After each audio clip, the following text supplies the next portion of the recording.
Hi everybody, this is Aaron Murakami with Eric Dollard, and today is July 5th, 2014, the day after 4th of July, and we just had the 2014 Energy Science and Technology Conference in Hayden, Idaho, which was an absolute success, very historical in the content that was shared.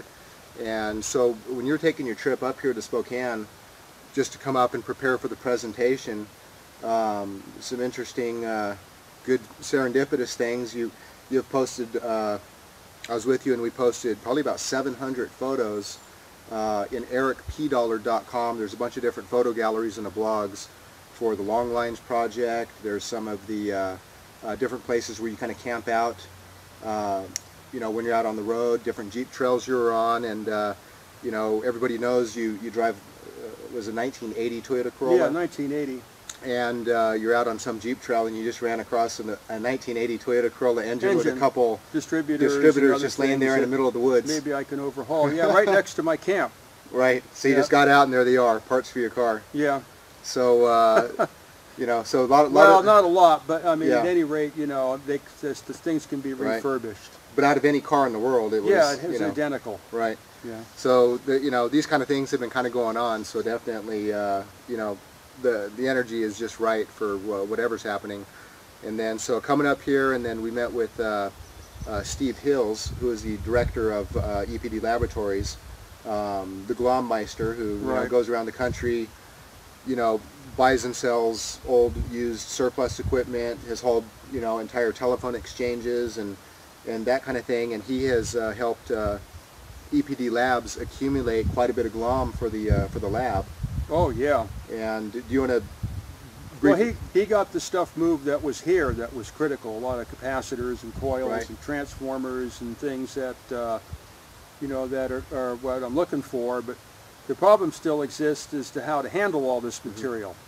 There's no shelves, or you know, and trucking it around is $1,000 a pop. So that's kind of making it slow right now. But at least we finally got this load here out of the way before something happened to it. And all of that is safely back at the lab already. Yeah. And well, it's not a lab yet. Developing. So, right now it's just basically in the making. We just call it the building. Right. So it's the place we operate out of to work on the becoming lines. a storage locker for quite a bit of equipment that's been accumulating for some time now. Well, also it's we had the good fortune to meet with the town Glommeister, who got some chunks out of the original 66-mile line I was going to get from the phone company. That project got screwed up and they tore it down, but he's got a whole bunch of poles and things we need, because otherwise the poles are about $600–700 a piece. It's amazing how fast you can spend $10,000 if you're trying to do anything at all. Right. You know, and the food bill and the gas bill and the whole thing's hideous. Right. So, you know, thousands of dollars just burn up right away in this project. I probably, you know, it clearly exhausted my own personal funds on it to the tune of about $4,000 or $5,000. But at any rate, this guy has got the other stuff stashed, and looks like he can actually help us because he's got the truck for digging the holes and a lot of other things, and he's willing to back us up apparently in the whole deal. So that was another miraculous event. Right. Takes a lot of load off of us. Otherwise, we've got to go out to Death Valley and find these things, you know, and carry them back ourselves and attached to the pickup truck. It's a little harder to move the poles. Right. Well, so you know, I definitely want to give a big debt of gratitude to you know, Mark McKay. He's the one who's the he's the one that supplied all of it. Yeah. The Ed Gray historian who's been, you know, tracking that technology for a long time. But he has a couple warehouses here in Spokane, and right around the time of last conference, about a year ago, is when we went through his warehouses and all his trailers, just full of all this equipment. It's probably one of the biggest collections in the Northwest United States for this old electronic surplus equipment that came from universities, you know, old Navy scopes and all this kind of stuff. Yeah, not a lot of military stuff, but he did have lots of test equipment. So the oscilloscope, frequency counters, and some of the stuff is too modern, so if anything goes wrong with it, you can't fix it. Right. I try to steer clear of that stuff, but if it works, you know, and then the components, and so at any rate, between what John Polakowski has found on eBay and the stuff that I got from there, we can build the necessary pulse modulator we need to operate the coils that we're building in the disruptive mode without fooling around with spark gaps and all that kind of garbage. Are you talking about the cosmic induction generator? Yeah. Resonator coils? Yeah, to go the impulse mode as well as the CW mode. Okay. So that's going to be a big construction project. Unfortunately, I no longer have the ability to manufacture equipment. That's another hurdle that's going to have to be overcome because I lost all my tools and everything. So I don't know. There's a long ways to go. Right. So that's why, you know, I don't use the term the lab. Yeah. That's where I work on the car, and then, you know, I have a soundproof room so I don't have to listen to the Roaring Devil trucks outside. Right. Drowned it out with loud Bach organ music, and that's where everything that, every presentation and book I'm writing now all comes out of that room. Right. And John Polakowski did spend quite a bit of time there off and on over the last year where you guys were, you know, actually not doing quite the a bit of experiments on time. the It's real bench, expensive for him to get out Yeah. there, you know, and he doesn't have a working vehicle Right. typically. So, but that's where we did the actual tests on the. I gave him the TCSs that were bought, you know, when the money originally was provided to get into the place. I made sure to get, you know, enough of the transmitters that we were going to need to start testing this stuff out. So I gave him one. Right. And then, so he brought his coils out, which I think you took pictures of and all that, and then we got the basic frequency response and all that stuff, impedances and all that established. So now he can start increasing the power on it and knows how to operate it. And I did release quite a few of the photographs that I took of John Polakowski and you working on this, and some video clips, and even when you were going through the tuning and, you know, getting it to create the little electrical flames. There was two. There was one where we were doing it in the back room, and then there was one where it was attached to the other Corolla. That was the later one, because the power supply operates on 12-volt batteries. So the whole, because it came off of a small Navy vessel, PT boat. So the natural thing to do was just, why change anything? Just connect it to the car. Right. So that's why you see the snout of the other car there in the background, because that's actually powering the apparatus. So it's kind of nice about that thing. And when you're doing some of the tests where you and John plotted all the data out and then he put it in a spreadsheet and you can see the graphs where this is where the mention of it looks like energy is literally so-called desynthesizing right into counter energy's space. Going somewhere with this Because you stuff. just can't account for it. Yeah, it doesn't appear as heat or work or light. It seems to be, with the series resonant systems, it seems to have the ability to make energy disappear, particularly in that configuration. Right. And those graphs are posted in Eric Dollard's Facebook page, which his user ID there is Eric P. Dollard. And then in Energetic Forum, Eric's account is T-Rex. But I believe John Polakowski posted it in there too. And John's own personal website is johnpolakowskiscience.com, and he's posting a lot of the photographs and a lot of those charts of those tests that he did with Eric down at Eric's shop. And so you can take a look at those, and John is going to be documenting quite a bit more, and we'll be putting more photos and videos and tests. And so at this point, the cosmic induction generator is tuned up, everything for the power supply John has now. Now it's ready to step it up to the next power level. Yeah, that's what he's working on. So like for example at the conference, John did a presentation on the cosmic induction generator, and with the power supply that, you know... Well, the transmitter. The transmitter. Yeah. What power range are we working on right now? About 60 watts. And so what's the very next step? Well, he's probably going to go for about 800. Okay, so over 10 500, times. 800. Yeah. But the effects only go up with the square root of the power. So if it's 10 times the power, the effects increase about 3.16 times. Well, exactly 3.16, but nothing's exact in that. So about 3 times. Okay. So you can't just, it's not a linear function. It's the potential that's doing it, and that goes up with the square root of the power. So, so you have to really have a massive power increase before you can really get, you know, a major step forward. So, so if the next step is, you know, roughly 800 watts, what is the maximum power that those particular coils... We don't know yet. Okay. See, these things are the prototype for the giant ones that get built for the AM transmitters. But, you know, I'm not going to start off with the AM transmitter. The big telephone booth size. Yeah, well, you know, the things are, you know, they're 5,000 watts they're each. like the size of my car. Right. So fit the car inside if it was positioned right. Right. But I don't have the money. You know, it's going to cost between $30,000 and $70,000. You know, to build the whole wiring system for the building and to fight the power company to get real three-phase. But at that point, with that big a power, you know, at the ultimate, that would be beyond Hollywood.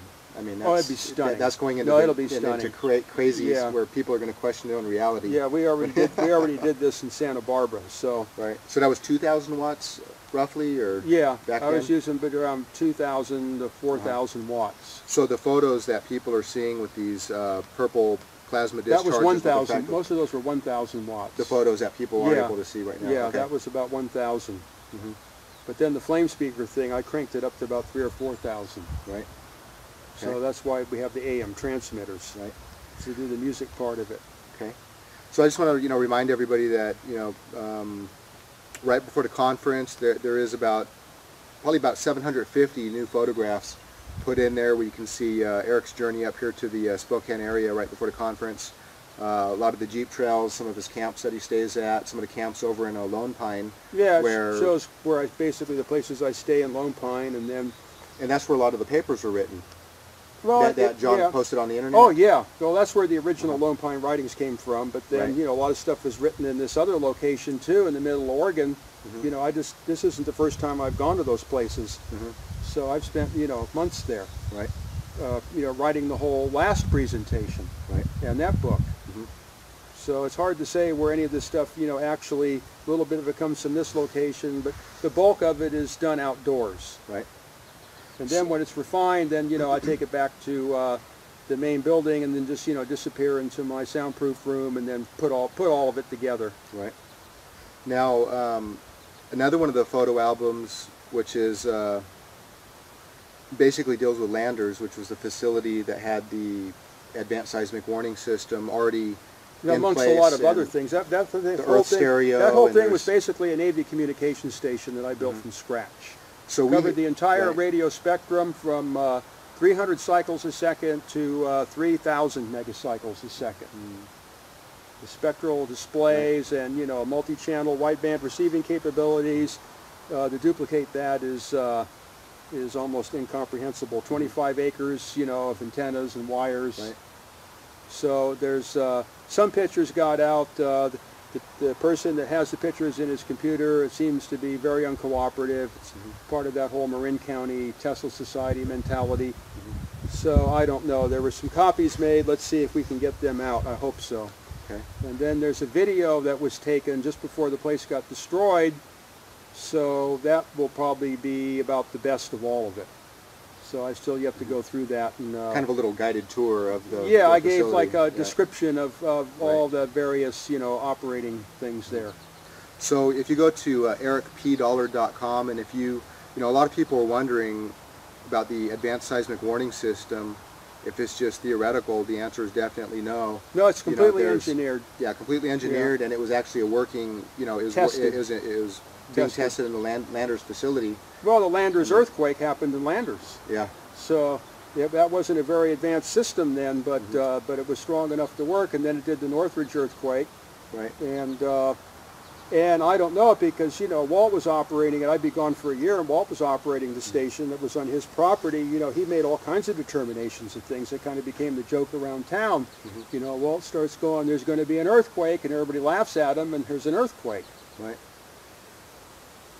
So, and then I picked up the ionospheric reflection of the telluric signals from the Japan earthquake 2 days before it happened, and it basically read 100% on the chart recorder for 2 days. I think that's a pretty good forewarning.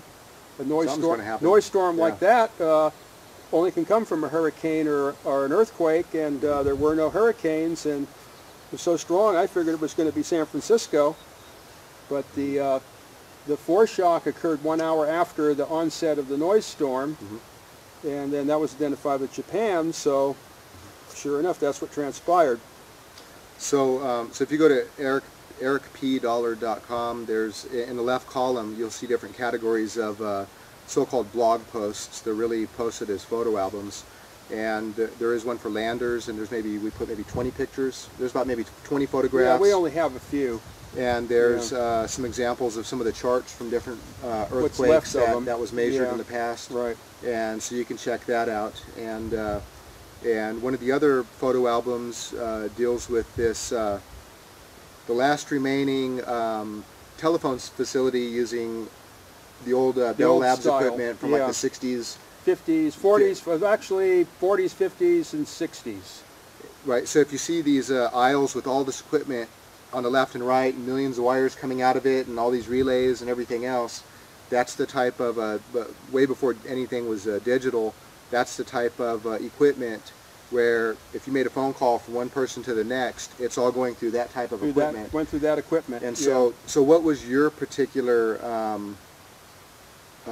job or project where you got hooked up with the individual who has that? Was to get the carrier equipment that came off of the very lines that we're working on out in the desert, so that so that the signals could be sent from the central exchange to the port exchange in another building. So it would be a complete representation of the system. Which is another interesting serendipitous thing without naming the location. Right. Here you have this location somewhere in the Northwest where this secret telephone facility is fully operational, and that equipment actually came off of the out location of the very buildings that, that the lines went into. that you're working with right now for the seismic project. Yeah.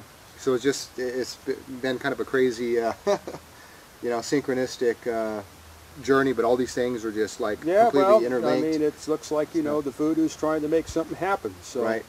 So at any rate, this particular facility is related to other facilities, and that's all part of the EPD laboratories, is this whole network of remaining Bell telephone interests.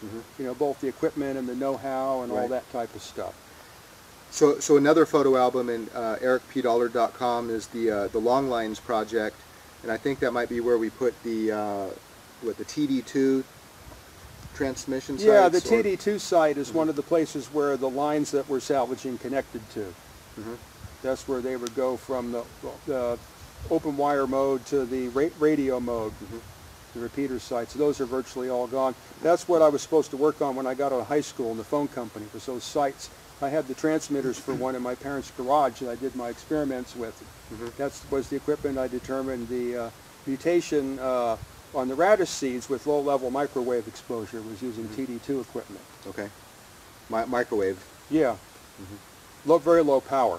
And so you could see that it stunted their growth, and they just... Yeah, well, it's more complicated than just stunted their growth. Well, yeah, they mutated. Grew. They grew to a smaller height, but in 3 times the speed, and the germination efficiency was better. And the fruit flies were outright killed by it, so we couldn't do any biological experiments on them to determine any kind of genetic damage.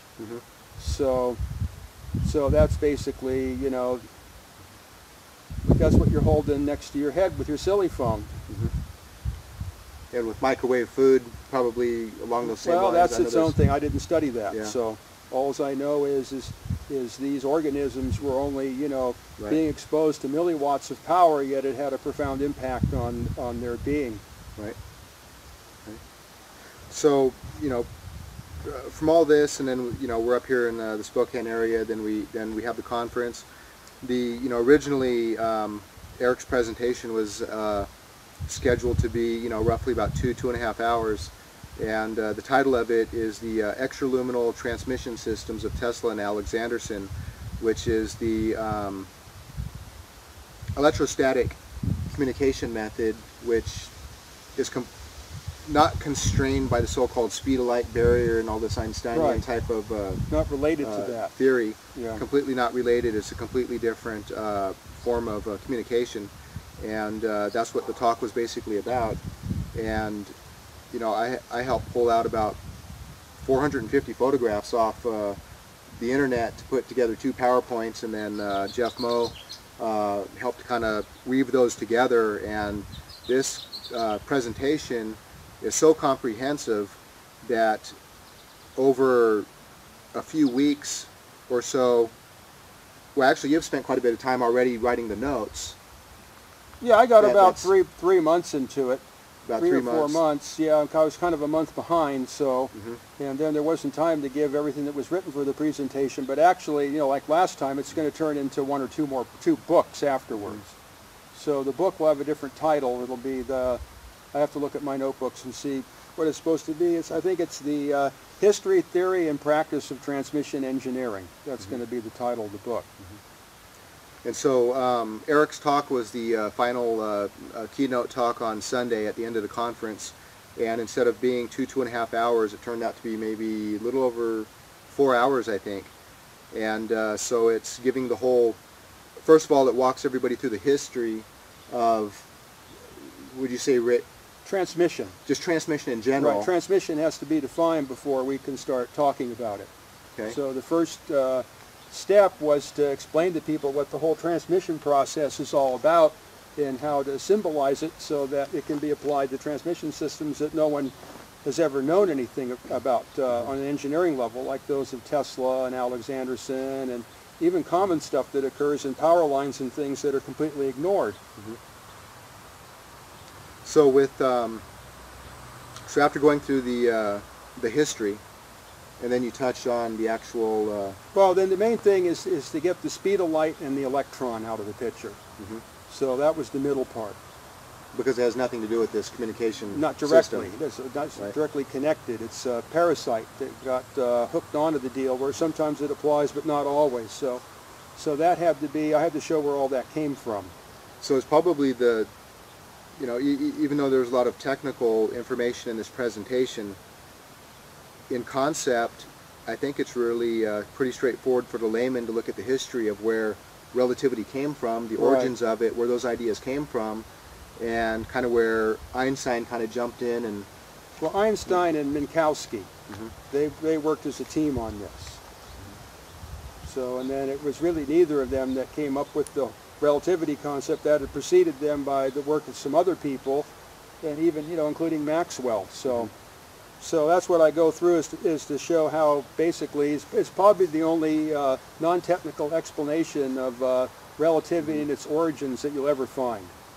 Yeah, so if you're interested, or if you believe in Einstein's theory of relativity and you believe he should take the credit for coming up with it, this you know, just that alone is a serious reason to really get a copy of this presentation when it's available, to really look at the history, where it came from, and actually see what's what and how it relates and how it does not relate to. Now, if I had the time, which I did, and I had to cut it off, I'll show the origins of the quantum concept and how it's gone wrong and how it applies to electricity, but that'll have to wait until it comes out in the book. So the book is probably going to be 3 or 4 months off before I have it finished. So with today being July 5th, we're looking at having Eric's presentation released by the end of the month. There was, and besides the presentations of all the speakers, Gene Manning moderated a discussion panel where most of the speakers were up at the tables. Unfortunately, William Line was not up at the table with us because when I was gathering everybody up, I actually couldn't find him. But he did have 1 or 2 comments during the Q&A period, and during the so the discussion panel, that's actually going to be available as well. We're probably just going to release that on YouTube so everybody can kind of see, you know, the perspective of each speaker. And compared to everybody else, Eric was definitely the contrast in his comments, you know, to some of the questions. The stuff that nobody wants to hear. the non-romantic perspective. No one wants to hear that the ship is sinking. Yeah. So, you know, so besides the discussion panel discussion, we're going to be releasing that, and I believe it's going to be Paul Babcock and Jim Murray's presentation on using reactive power as an energy source, and then Eric's presentation on the extraluminal transmission systems of Tesla and Alexanderson. All 3 of those we want to get out before the end of the month. Last year we were doing our best to get 1 presentation out every 2 weeks, but if we're able to get them done in time, we want to actually release one at least once a week, so everybody doesn't have to wait as long. So from your perspective, what was your feel on the conference and how people reacted, you know, to your presentation and the questions that were asked? Well, it was quite favorable. I was, you know, kind of impressed that people liked it that much. And from some of the questions, it seemed like a handful of people actually understood what you were talking about. Yeah, Yeah, it seemed same thing with John's presentation, which is basically a presentation on something that I wrote decades ago on park benches in San Francisco, describing how the Tesla transformer operates in the impulse mode. Very complicated. He managed to handle it pretty well, and there was quite a few intelligent questions on the matter also. So I guess there's enough people there that understand the basics. Right. And there was quite a few demos that were not on stage, but they're back in the exhibitor room. There's just a handful of vendors, because it's not really it's not an expo. It's really is more of a conference where it's content oriented with what the speakers want to share. But there were a handful of vendors, and half of the tables had different devices on them showing demonstrations. Jim Murray and Paul Babcock's SERPs experiments, and some of the Bedini SG stuff, and then there was the cosmic induction generator that John had brought up. I guess one of the transformers actually about to catch on fire and started smoking. Well, it smoked out. That was a tragedy, because it was all match set of equipment, and now he's got to find something else to stick in there, and that really so with all the complications of the missing tuning capacitor that he didn't put in the box, and the transformer taking a squat, and we barely had an hour to show the thing. But there really wasn't a lot to show because the power was so low. Right. But we did show some of the basic operating characteristics of it. Right. And so those parts were obtained from John's shop, which was nearby. And so they were able to get that back and running. But with the smoking transformer, it came pretty close to setting off the fire alarm in the sprinkler system. Well, the sprinkler system won't set off automatically. There has to be a heat source for that. So I don't know what anybody was thinking. But it would set the fire alarm off, smoke detector. So thankfully we didn't have to evacuate the building in the middle of a presentation. Yeah, well, last year, the Mark McKay version, jammed out the bingo machine. Knocked it out, right? Yeah. So John was able to demonstrate with the tube in between the coils where you can see the black spot, which is that neutral zone, where energy apparently is desynthesizing right into things go into the neutral zone and things come out of the neutral zone. So that's what makes it interesting to study. And which is the same so-called neutral spot that you were able to witness, like a galaxy form. Yeah, that's where the formations come out of that particular area, and then fill the bulb. Right. And so John Polakowski's presentation on the cosmic induction generator, that will be available at some point, probably early August, I believe. We'll be able to release his, and so if you're on any of the mailing lists, you'll definitely hear about it. Recently, there's quite a bit of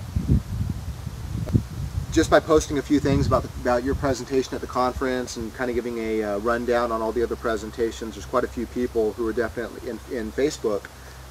There's a pretty good following in there of might be around maybe 2,500 people or so who have liked the Eric Dollard Facebook page, and they're commenting that they're keep asking where the video is. Well, we still have to edit it and get that put together, and that's going to be available through emediapress.com to support Eric's work with his personal projects and with EPD Labs. If you purchase the presentation from ericpdollard.com, once it's posted on there, each sale, 70% of the proceeds will actually go to EPD Labs to help pay for equipment and move all those projects forward.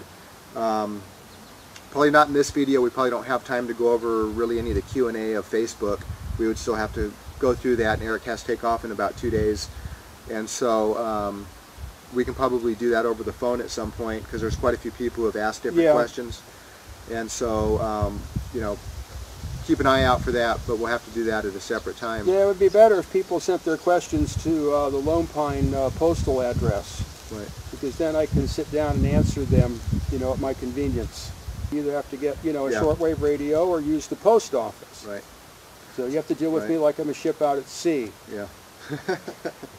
So if you wanna mail Eric a letter and get a letter response back in the mail, it's Eric Dollard, General Delivery, Lone Pine, California 93545.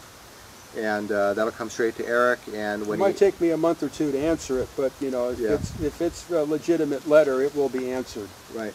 You might not like what I say, but it will be answered. Right. So, so as far as the Facebook, I'll kind of compile all the questions and stuff where I can just do it in a short period of time with Eric over the phone, and I can record that and put that up on YouTube. So that'll be coming out. Anything else? Any comments or any final messages to anybody, or? No, not really. Anything? This whole thing has kind of left me exhausted. So, basically I need to do a lot of eating and sleeping, watching television. Right. So it's. But at any rate, I am satisfied with the presentation. I don't think there's ever been anything like it. So I'm rather have some bit of pride in accomplishing all that. So this is definitely, no one has ever taken it to this level before, where you actually can make calculations on the real stuff and determine its operation. And so, one other serendipitous thing is while Eric is here in town, he's getting a few parts for his car. Well, and John found the new vibrators for the free energy fuse box. And so that's up and running? Yeah, so that was the biggest disaster in my life, along other, past disasters. Is now my, power converter is taking a crap in the car, and I don't have any replacement vibrators. Well, John managed to find some, and then at the tires I can't find any more of the car, so I can drive off-road. Well, we happened to stumble across some place that's got, more than I could possibly carry or maybe even use in my lifetime.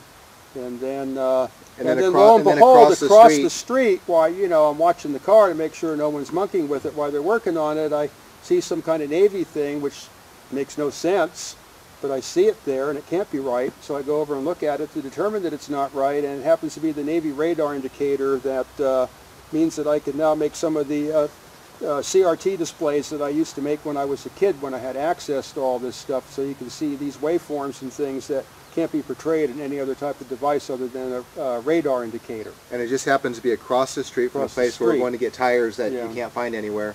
Yeah, well, I'm paying a pretty penny for it too. Right. But at any rate, it's there. So Spokane is... Yeah, and then I even found the steel wheels I needed for the car for when, I'm using a different set of tires and all the trim that went on them. And so, at any rate, I'm kind of driving off a little less irritated than I usually am, or less depressed. Right. That, everything isn't taking a squat around me and there's nothing I can do about it. So, that's a step forward. So how many years have you been looking for one of these type of radar indicators? How many decades? Yeah.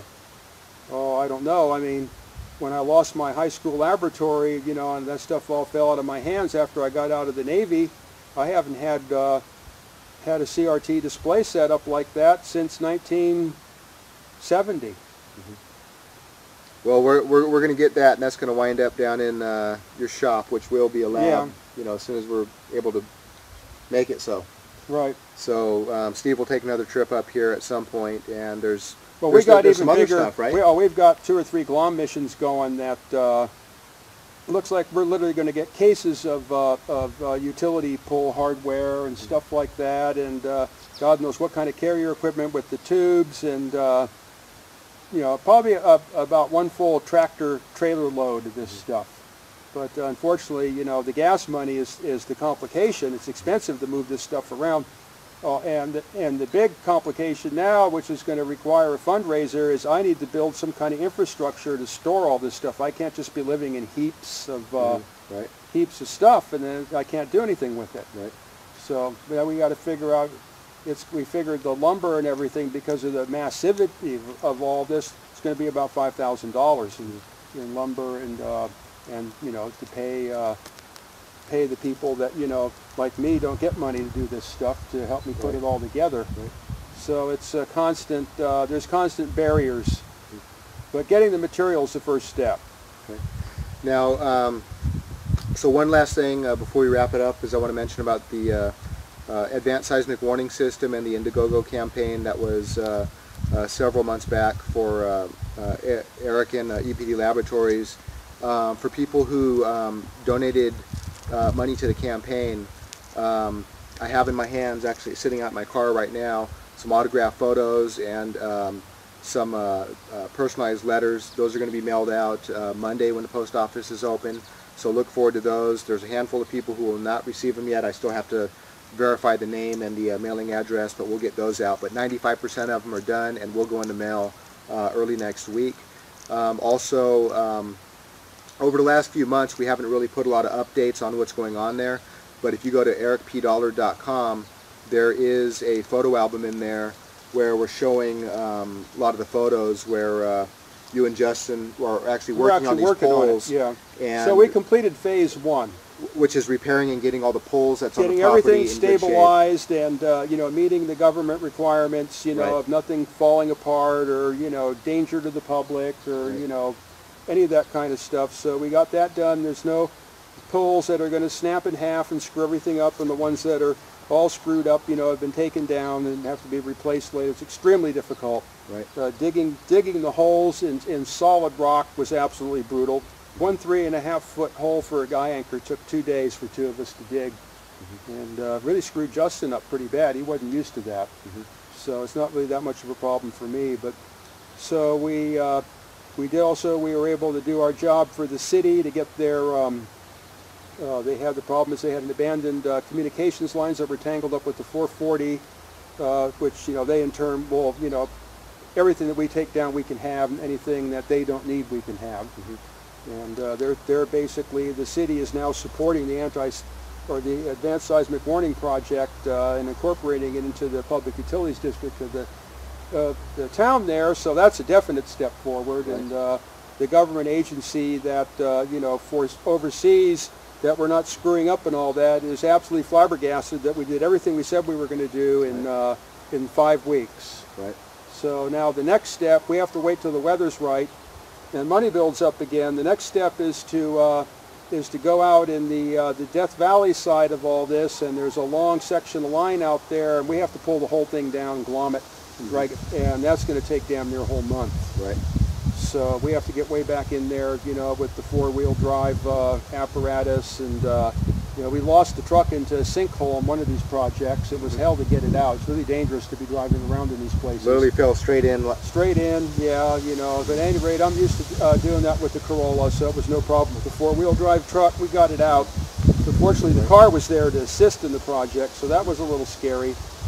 So that's what's supposed to happen in the fall, and then once we have, you know, loads of wire and cross arms and insulators and all the things that we need, we do hope in that interval to do some of our first receiving on the western section antenna, because we have the underground part there, and actually show that that a lot of things that you were thought were transmitted through the air also seem to be transmitted through the ground. So that will be some kind of working demonstration. Then we haul all that back to the location, and then in the spring we work on getting it up on, you know, how many poles we can, and then the following fall we put some kind of terminal equipment on it, and then have, you know, a crude but workable and something that can be demonstrated system that's picking these signals up out of the ground, interference free on a continuous basis. And then after that, all funds are expended, and 2 years have been expended, and we'll just have to see what happens next. It's unfortunate, you know, the one can't be rebuilt there by Los Angeles because they're going to get the big quake within 2 years, and that's what the statistics say. There won't be any landers to show how that came about. So if someone wants to cough up a few $1,000,000, it's in California, to get a place to build it, the best way I found, you know, is to build it on government property or on a military base or something, and then have it there. But I can't do that. I can barely keep all this together. I mean, it's just me and Justin that are doing all the work. You know, he has to work for a living. There's no money to pay him, you know, his wage. Right. You know, people need to make money. I don't, but he does. So in the there was about $26,000 that were raised for the Advanced Seismic Warning System. Justin, you know, takes 6 weeks off of work. I have to make sure he gets at least half his normal wage. So, you know, and then, you know, we have to take care of ourselves out there in the desert. You know, we've got to be, you know, lots of fruit juice and stuff like that. Costs a lot of money. But you wound up with quite a few miles of 8 miles. 8 miles of wire, which is going to be used various projects. On the antenna. Yeah. Right. Antenna and grounding systems. So the poles are fixed. Those are in good shape. A lot of wire was accumulated. Yeah, that's all documented in the pictures.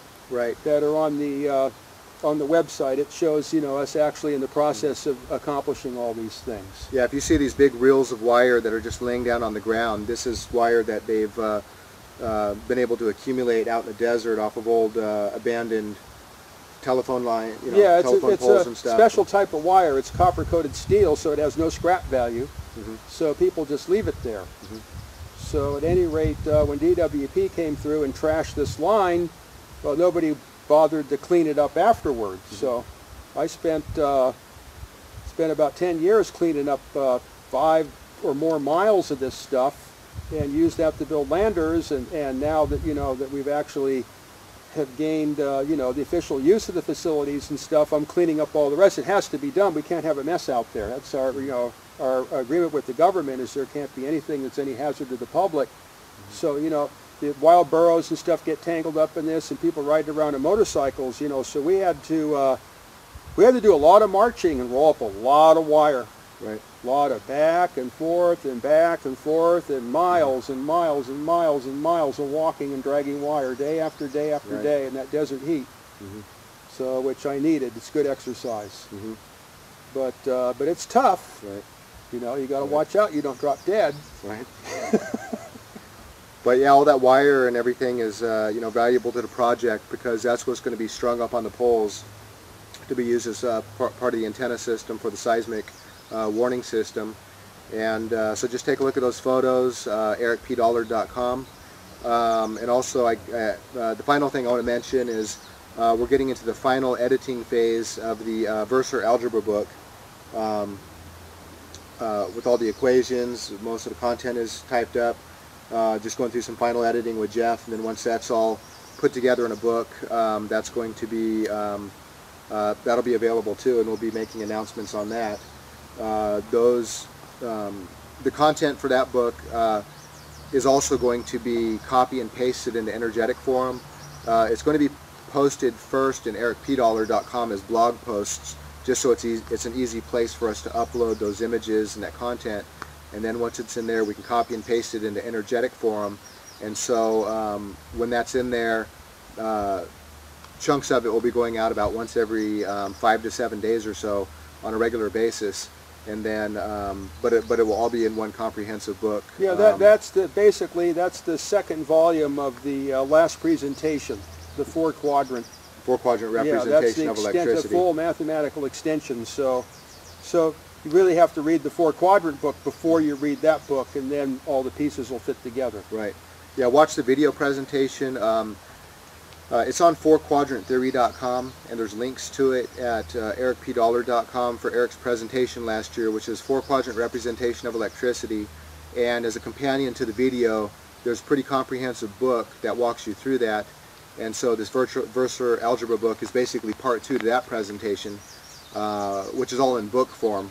Yeah. And so stay tuned for that. And yeah, so this will be happening this time around too. So there's probably going to be 2 more books in the course of the year that'll come out on this subject. And after that, I might finally be tired of this. And then focus on the experiments. Well, if I can. I mean, it's really, right.